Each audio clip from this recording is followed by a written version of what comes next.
ملکا ہو جذبہ عطایا الہی، گناہوں سے مجھ کو، گناہوں سے مجھ کو بچایا الہی۔ دعائیں کون سی افضل ہیں؟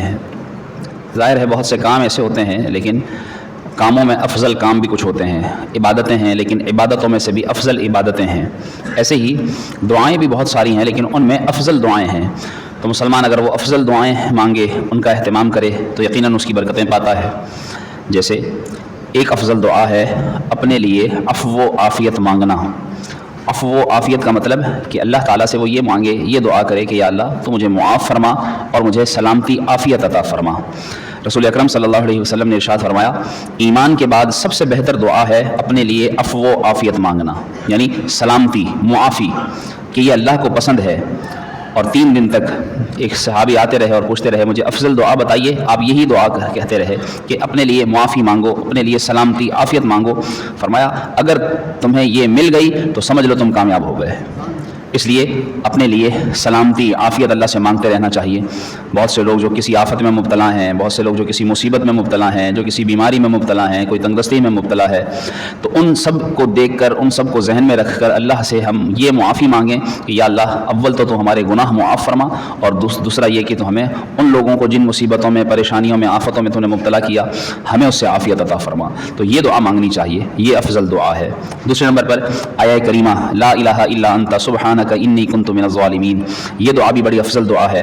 سیدنا یونس علیہ السلام نے مچھلی کے پیٹ میں یہ دعا کی اور اللہ تعالیٰ نے اس دعا کی برکت سے آپ کو اتنی بڑی مصیبت سے نجات دلائی۔ اس لیے رسول اکرم صلی اللہ علیہ وسلم نے ارشاد فرمایا، اللہ تعالیٰ سے جو شخص آیہ کریمہ کے وسیلے سے دعا مانگتا ہے اللہ تعالیٰ اس کی دعا قبول فرما لیتا ہے۔ اس لیے دعا، بہت سے لوگوں کا یہ بھی کہنا ہوتا ہے کہ ہماری دعائیں قبول نہیں ہوتی۔ یاد رکھیے احادیث کا یہ بھی مفہوم ملتا ہے کہ مومن کی ہر دعا قبول ہوتی ہے۔ بسا اوقات اس کی دعا کی قبولیت یوں ظاہر ہوتی ہے کہ اس نے جو مانگا اس کو وہ مل گیا، یہ قبولیت ہے۔ کبھی اس کی دعا کی قبولیت میں تاخیر ہوتی ہے، تو اس کی تاخیر کو یہ سمجھتا ہے کہ قبول نہیں ہوئی، حالانکہ وہ یوں قبول ہوئی ہوتی ہے کہ اس سے کوئی مصیبت روک دی جاتی ہے۔ تو وہ یہ سمجھتا ہے میں نے جو مانگا مجھے وہ نہیں ملا، حالانکہ اس کو وہ تو نہیں ملا، لیکن جو اس پر مصیبت آنے والی تھی وہ روک دی گئی ہے، وہ اس دعا کی برکت سے رکی ہے، تو وہ بھی دعا کی قبولیت ہے۔ اور یہاں تک کہ مومن جب اپنی دعاؤں کا اجر قیامت کے دن دیکھے گا، روایت کا مفہوم ہے کہ پھر اس وقت یہ تمنا کرے گا کہ کاش دنیا میں میری کوئی دعا قبول ہی نہ ہوئی ہوتی، ان کا اجر مجھے آخرت میں ملتا سارا۔ تو مومن کو اتنا اجر ملے گا قیامت کے دن دعاؤں کا۔ اس لیے دعائیں مانگتے رہنا چاہیے اور اللہ سے قبولیت کی امید بلکہ یقین رکھنا چاہیے کہ وہ ضرور دعائیں قبول فرماتا ہے، اور دعائیں کرتے رہنا چاہیے۔ ایسے ہی جب کوئی بھی دعا کرے تو یا ذا الجلال والاکرام، یا ارحم الراحمین، یا حی یا قیوم، یا ربنا، یا ربنا، یا ربنا 5 مرتبہ کہنا دعاؤں میں۔ اس طریقے سے اللہ کے صفاتی نام سے اللہ کو یاد کر کے دعا مانگے۔ کئی روایتوں کا مفہوم مجموعہ یہی ہے کہ جو کوئی اللہ کو اس کے صفاتی ناموں سے یاد کر کے دعا مانگتا ہے اللہ تبارک و تعالیٰ اس کی دعا قبول فرماتا ہے۔ تو اس کے صفاتی نام اور اس کے صفاتی نام 99 نام جو اللہ تعالیٰ کے، کوشش کیجئے کہ وہ بھی یاد کر لیں۔ اس کی بھی فضیلت آئی ہے کہ جو شخص 99 نام اللہ تعالیٰ کے یاد کر لے اللہ تعالیٰ اسے جنت کا داخلہ عطا فرمائے گا۔ یوں ہی ایک اور افضل دعا یہ بھی ہے کہ مسلمان جب چاہے کہ اس کے حق میں دعا قبول ہو جائے تو وہ اپنے مسلمان بھائی کے لیے دعا کرے، چاہے پھر وہ اپنے والدین ہوں، بہن بھائی ہوں، اپنے مسلمان بھائی ہوں، ان کے لیے دعا کرے۔ رسول اکرم صلی اللہ علیہ وسلم نے ارشاد فرمایا، جب اپنے مسلمان بھائی کے لیے کوئی دعا کرتا ہے تو ایک فرشتہ مقرر ہو جاتا ہے، وہ اپنے بھائی کے لیے مانگتا رہتا ہے، فرشتہ اس کے لیے مانگتا رہتا ہے کہ تم اپنے بھائی کے لیے دعا کر رہے ہو، اللہ تعالیٰ تمہارے حق میں یہ قبول فرمائے۔ اور یوں اللہ تعالیٰ اس کی دعا سے اس کے بھائی کو بھی دیتا ہے اور اس کے حق میں بھی دعا قبول فرما لیتا ہے۔ اس لیے اوروں کے لیے بھی دعا کرنی چاہیے۔ فرمایا 3 دعائیں قبول ہیں، والد کی دعا، مظلوم کی دعا اور مسافر کی دعا۔ تو اس طرح کوشش یہ کی جائے اپنے والد کی دعائیں لی جائیں، انشاءاللہ وہ جو دعا فرما دیں گے ہمارے حق میں قبول ہوگی۔ تو جن کے والد حیات ہیں یقیناً وہ نفع میں ہیں، فائدے میں ہیں، اور جن کے والدین حیات ہیں اللہ تعالیٰ ان کے والدین کا سایہ ان کی اولاد پر تا دیر ہی قائم رکھے۔ اسی طریقے سے افضل دعا ایک یہ بھی ہے کہ جنت کا سوال کیا جائے اور جہنم سے پناہ مانگی جائے، یہ بھی افضل دعا ہے۔ روایتوں کا خلاصہ ہے کہ جو شخص 7 بار یا 3 بار جنت کے لیے سوال کرتا ہے اللہ تعالیٰ سے، وہ جنت کہتی ہے کہ یا اللہ تجھ سے یہ مجھے مانگتا ہے تو اسے عطا کر دے، اور اللہ تعالیٰ فرماتا ہے میں نے جو اس نے مانگا وہ اس کو عطا کر دیا۔ ایسے ہی جہنم کے بارے میں کہ جو جہنم سے پناہ مانگتا ہے 7 بار یا 3 بار، تو جہنم عرض کرتی ہے یا اللہ تو اس بندے کو مجھ سے بچا لے، تو دعا بھی جو جہنم سے پناہ مانگنے کی ہوتی ہے اللہ تعالیٰ اس بندے کے حق میں قبول فرما لیتا ہے۔ تو جہنم سے پناہ مانگنے کی دعائیں بھی مانگنی چاہیے۔ رسول اکرم صلی اللہ علیہ وسلم نے یہ بھی ارشاد فرمایا کہ ایک افضل ترین دعا یہ بھی ہے کہ بندہ کثرت سے استغفار کرے، توبہ کرے، اس کی برکت سے بھی کئی دعائیں قبول ہوتی ہیں۔ رسول اکرم صلی اللہ علیہ وسلم نے ارشاد فرمایا جس نے استغفار لازم کر لیا خود پر تو اس پر سے ہر پریشانی دور کر دی جائے گی اور ہر تنگی میں وہ راحت پائے گا، حتیٰ کہ ایسی جگہ سے رزق حاصل ہوگا کہ اس کی گمان میں بھی نہ ہوگا۔ تو ایک استغفار ہے لیکن اس کے لیے آسانیاں کئی ہیں کہ اللہ تعالیٰ اسے پریشانی میں، مصیبت میں اس کو راحت دے گا، اس کی پریشانی دور کر دے گا، یعنی پریشانی دور ہوگی، ایک یہ فائدہ، اس پریشانی میں اس کو راحت ملے گی، سکون ملے گا، یہ ایک دوسرا فائدہ، پھر اس کو رزق ملے گا، یہ تیسرا فائدہ۔ تو یہ استغفار کی برکت ہے۔ آپ صلی اللہ علیہ وسلم نے ارشاد فرمایا جو یہ چاہتا ہے کہ اس کا نامہ اعمال اسے خوش کر دے، وہ کثرت سے اضافے کے ساتھ جو ہے وہ استغفار کرے۔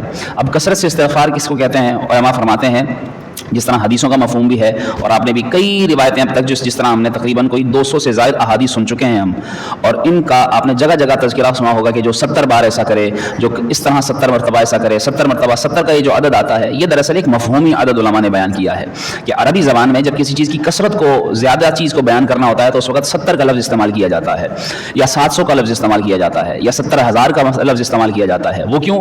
جیسے ہمارے ہاں اردو میں بھی ہے، جب کوئی کسی کو ڈانٹنا چاہے، کوئی بات کسی کو سمجھانا چاہے، کسی بات پر زور دینا چاہے تو کیا کہتا ہے؟ تمہیں 70 دفعہ سمجھایا سمجھ میں نہیں آتا، یا میں نے 10 دفعہ تمہیں یہ بولا، تمہیں 1,00,000 بار کیا مطلب؟ یہ لاکھ تو اس نے 1,00,000 دفعہ تو نہیں سمجھایا کہا ہوتا، یا 70 دفعہ کیا اس نے گن کے سمجھایا ہوتا ہے؟ مطلب یہ ہوتا ہے کہ وہ اس کی زیادتی بتانا چاہ رہا ہوتا ہے کہ اتنا میں کئی بار ایسا کر چکا ہوں تو تمہیں سمجھ کیوں نہیں آیا۔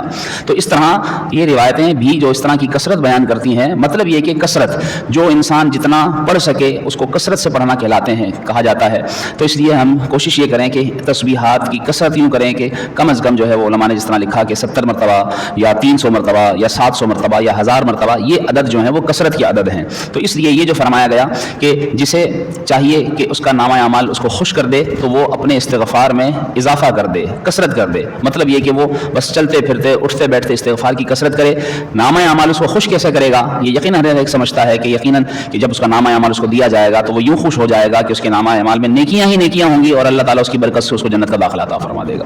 اسی طریقے سے آپ صلی اللہ علیہ وسلم نے استغفار کی یہ بھی برکت بیان فرمائی کہ مسلمان جب کوئی گناہ کرتا ہے تو اس کے دل پر سیاہ نقطہ لگ جاتا ہے، اگر تو وہ بڑھتا رہے، یعنی وہ گناہ کرتا رہے تو وہی نقطہ پھر بڑھتا جاتا ہے کہ حتیٰ کہ اس کے پورے دل کو ڈھانپ لیتا ہے، جسے اللہ تعالیٰ نے قرآن میں یوں فرمایا کلا بل ران علی قلوبہم ما کانوا یکسبون، کہ ان کے دلوں کے اوپر زنگ چڑھ گیا ہے۔ تو آپ صلی اللہ علیہ وسلم نے ارشاد فرمایا جو استغفار کرتا ہے اللہ تبارک و تعالیٰ اس کے دل سے اس نقطے کو صاف کر کے اس کے دل کو نور سے معمور فرما دیتا ہے، اس کا دل روشن کر دیا جاتا ہے۔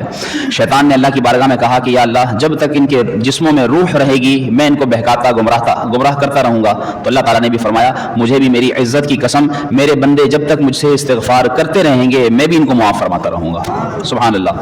اور ایک اور کثرت سے کی جانے والی دعا جس میں ساری دعائیں شامل ہو جاتی ہیں، جو سب سے افضل دعا وہ ہے حضور صلی اللہ علیہ وآلہ وسلم پر درود شریف پڑھنا، آپ صلی اللہ علیہ وسلم پر درود و سلام کی کثرت کرنا، اس کے بھی بڑے فضائل ہیں۔ چند روایتیں یہ بھی سن لیجئے۔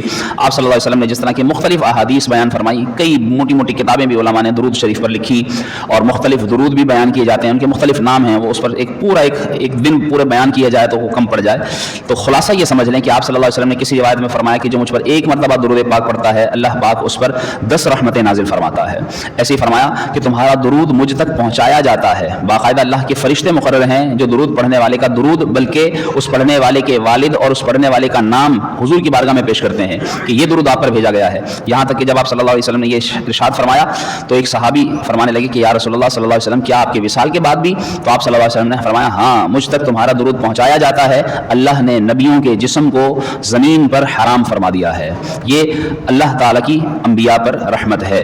ایسے ہی آپ صلی اللہ علیہ وسلم نے فرمایا جو ایک بار درود شریف پڑھتا ہے فرشتے اس پر 70 رحمتیں نازل کرتے ہیں۔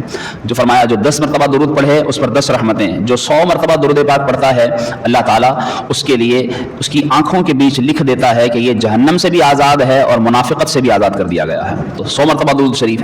ایسے ہی فرمایا جب تک بندہ درود پڑھتا رہتا ہے جب تک فرشتے اس پر رحمت نازل کرتے رہتے ہیں۔ اب بندے کی مرضی ہے کم پڑھے یا زیادہ۔ حضرت ابی بن کعب رضی اللہ تعالیٰ نے عرض کی یا رسول اللہ میں دن کا چوتھائی حصہ پر درود شریف پڑھتا ہوں۔ تو آپ صلی اللہ علیہ وسلم نے فرمایا اچھا ہے لیکن بڑھا لوگے تو تمہارے لیے اچھا ہوگا۔ عرض کرنے لگے پھر میں آدھا دن درود پڑھوں؟ آپ نے فرمایا اچھا ہے اور بڑھا لوگے تو اچھا ہوگا۔ پھر عرض کرنے لگے یا رسول اللہ صلی اللہ علیہ وسلم سارا دن ہی میں یہاں پر درود شریف پڑھوں؟ تو آپ صلی اللہ علیہ وسلم نے ارشاد فرمایا سارا دن اگر تم ایسا کرو گے تو یہ درود شریف ہی تمہارے سارے کام بھی بنا دے گا اور یہی تمہاری مغفرت بھی کروا دے گا۔ سبحان اللہ۔ کاش کہ ہم یہ حدیثیں ذہن میں رکھیں۔ اور آپ صلی اللہ علیہ وسلم نے یہ بھی ارشاد فرمایا جس مسلمان کے پاس صدقہ کرنے کو کچھ نہ ہو اسے چاہیے کہ اپنی دعا میں یہ کلمات کہے اللہم صلی علی عبدک محمد عبدک ورسولک وصلی علی المؤمنین والمؤمنات والمسلمین والمسلمات۔ اللہ تبارک و تعالی جو یہ کلمات پڑھتا ہے اس کے لیے وہ ایسا عمل بنا دیتا ہے کہ گویا اس نے اللہ کی راہ میں زکوٰۃ ادا کی۔ اللہ تبارک و تعالی اسے صدقہ کرنے کا ثواب بھی عطا فرماتا ہے۔ سبحان اللہ۔ آپ صلی اللہ علیہ وسلم نے ارشاد فرمایا آپس میں جب مسلمان محبت کرنے والے دو دوست ملاقات کرتے ہیں اور نبی پر درود پڑھتے ہیں تو ان کے جدا ہونے سے پہلے ان کے گناہ معاف کر دیے جاتے ہیں۔ آپ نے یہ بھی فرمایا ہر دعا روک دی جاتی ہے لیکن جب حضور پر درود پڑھا جائے تو وہ دعا اللہ کی بارگاہ میں پہنچ جاتی ہے۔ تو یہ وہ فضائل ہیں درود شریف کے۔ اور یاد رکھیے کہ ان تمام فضائل میں پہلے ذہن میں یہ رکھنا ہوگا کہ ہمیں کبیرہ گناہوں سے حرام سے بچنا ہوگا۔ یہ نہیں ہے کہ بندہ حرام کرتا رہے کبیرہ گناہ کرتا رہے اور پھر وہ یہ درود شریف یا دعائیں پڑھ لے اور یہ سمجھ لے کہ میں بخش دیا جاؤں گا۔ یہ دونوں چیزیں لازم و ملزوم ہیں۔ علماء نے ان کی شروحات میں یہی بیان کیا ہے کہ ساتھ ساتھ گناہ سے بچے اور فرائض کا بھی پورا اہتمام کرے۔ یہ نہیں ہے کہ نماز پڑھے ہی نہ اور بس دعاؤں پر زور رکھے گا تو اس کی دعائیں قبول ہوں گی جو فرض ادا کرے گا، اس کی دعائیں قبول ہوں گی جو حرام سے بچے گا، اس کی دعائیں قبول ہوں گی جو نیکی اخلاص سے کرے گا۔ یہ بنیادی بات ذہن میں رکھنی ہوگی، پھر یہ انشاءاللہ فضائل ہمیں کام آئیں گے۔ اللہ پاک ہم سب کو عمل کی توفیق عطا فرمائے۔ عمل کا ہو جذبہ عطا یا الہی گناہ